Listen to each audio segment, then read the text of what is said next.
এ সাকিব ভাই কি খেলতেছো বুঝলাম না ভাই, 4টা রাউন্ড জিতে গেছে গা। ভালো মতো খেলো ভাই, এগুলো কোনো খেলা হয় ভাই?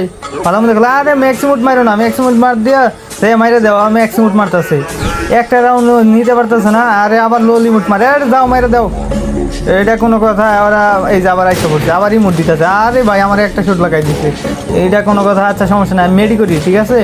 তুমি মাইরে দাও, ঠিক আছে? আমি কিন্তু এই রাউন্ডে দেখো কি করি। কয়েকটা রাউন্ড আমি খালি দেখলাম, তুমি খালি ইমোট মারলা, ঠিক আছে? এবার দেখো কি করি। পুরাই মনে করো যে হ্যাকারের মতো খেলা তুমি।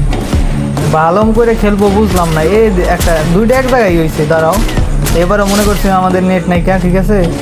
দাঁড়া ধরো, একটা ফাইনালি কিন্তু একটা মরে গেছে, আরেকটা তারা কোন সাইড দিয়ে। ও রে ভাই এটা কি প্লেয়ার, মারাত্মক লেভেলের। দাঁড়াও স্নাইপিং দুইটা নিচে না ভাই, এটা কোনো ফ্যাক্টর না, দুইটা একলাই মেরে দেবো, ঠিক আছে? আচ্ছা আচ্ছা দেখি এটা কোন সাইডে। দাঁড়াও একটা দুইটা শট, এ রে ভাই উপরে উড়ে গেছে। এবার লো লিমিট খাও, খেলা পারে না আবার রিমোট দেয়।